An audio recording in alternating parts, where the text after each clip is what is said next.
Alright, ladies and gentlemen, I'm here on the show. Here talking about some NBA news. I'm going to go over the latest rumors. Hang on to the NBA draft. June 26th, on a few days. I'm not sure 26th. I forgot what day. On Wednesday will be the NBA draft. So I'm going to do my final NBA mock draft 4.0 mock draft the day of the draft. But I'm here talking about some NBA news. Stop wasting time. Let's get into it. So, the Lakers and Clippers are expected to show interest in, Chris Paul, at the Stein line. End quote. I keep hearing that Paul, if he actually makes free agency at some point, he will draw interest from the Clippers as well as the Lakers. Paul's desire to play as close to his LA-based family as possible is well known.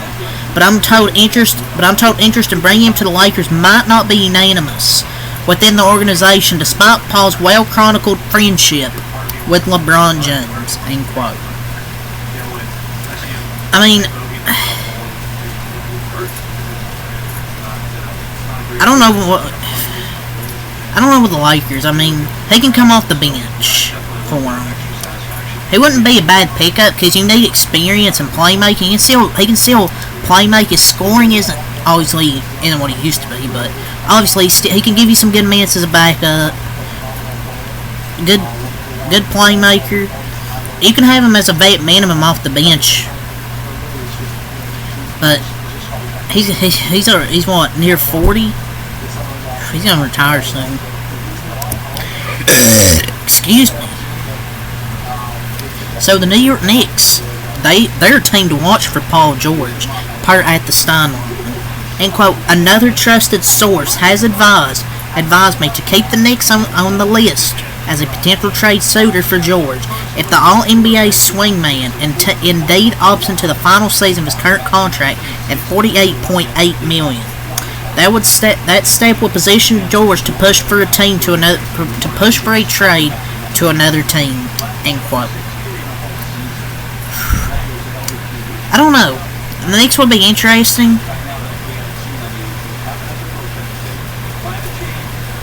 But Paul George already said he wants to contribute to winning basketball at this point. It's not even about him chasing a championship.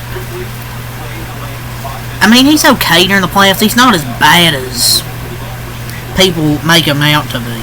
But I'm not saying he's an elite playoff player. I mean, he's a good player. I mean, he's not bad. He's just not great. And you'd have to move like a big rotation piece to afford him. And I don't know if you want to do that just to get Paul George. But he's a bucket getter, good teammate. But I don't know if the Knicks will get him though. I think you might want to. If you're the Knicks, you might rather bring back OG Anunoby, but we'll see. But the Knicks, I think they'll definitely be a team to watch for Paul George. But if he does maybe get moved, I still think the Sixers will be the team to watch out for. So the Dallas Mavericks, they have checked in on Jeremy Grant per Ian Begley. End quote. Teams have tons of conversation about potential trades at this point in the league calendar. Several teams, including the Mavs, they've checked in on Jeremy Grant's situation in Portland. Grant, who is 30 years old, is entering the second season of a 5-year, $190 million contract with the Trailblazers. End quote.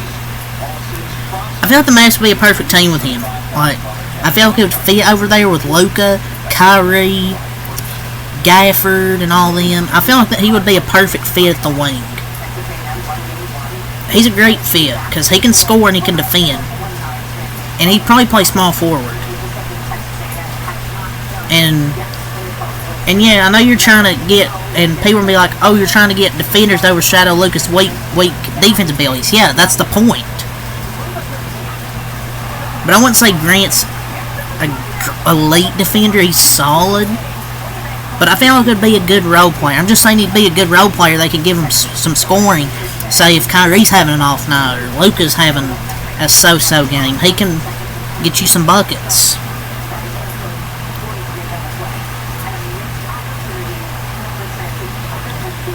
So momentum is building towards Klay Thompson leaving Golden State and searching for a fresh start, even if the Warriors make him a competitive offer, per Anthony V. Slater. End quote from Anthony Slater. Even if the Warriors eventually approach Thompson with a competitive offer matching or exceeding the money in years, it has become increasingly convincible, according to league sources, that Thompson will decide to leave regardless, searching for a fresh start in a different environment, detached from some of the build-up friction of the previous couple seasons. It was a good run with Clay, but it sounds like it's over. From what I'm hearing, or what I'm hearing, I mean, what I've been reading, it looks like Clay's done as a Warrior. I mean, look, I just think the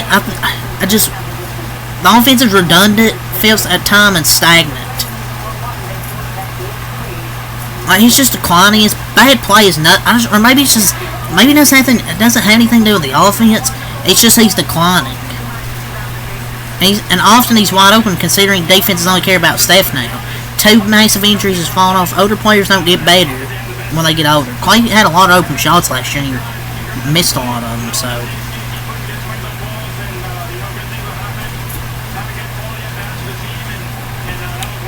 The Golden State Warriors have yet to offer Klay Thompson a contract, and it's becoming increasingly likely that he could leave Golden State in free agency, per Anthony V. Slater. Talks are essentially frozen. With free agency now less than 10 days away, Thompson's exit from the only franchise he's ever known feels closer and more probable than ever before. End quote. I talked about the thing before this. Momentum's building towards him leaving, even if they do offer him a contract. But I'm looking forward to free agency. Can't wait to, get those daily NBA free agency videos. But yeah, it's all the NBA Central stuff here. See if we need anything from Mr. Woj.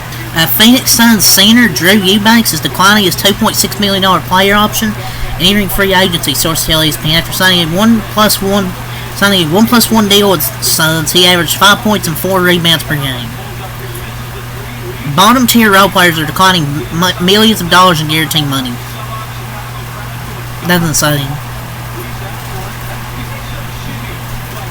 So Malik Monk, I didn't talk about this because last thing I talked about in the NBA news feed a few days ago was Josh Giddey trade, but Malik Monk got a 4-year, $78 million extension with the Sacramento Kings. Great deal. Man, he's come a long way since getting slapped in the head by Michael Jordan. But dude's a bucket. He got himself paid, and you'll look and say, oh, $78 million, but it's worth it. He's taking way less than he could get elsewhere. He is a 6-man, but he also plays in the closing lineups. It's not like he's some bum. And if he re-signed, he might get the start next year, or this upcoming season. Now that's all from Woj.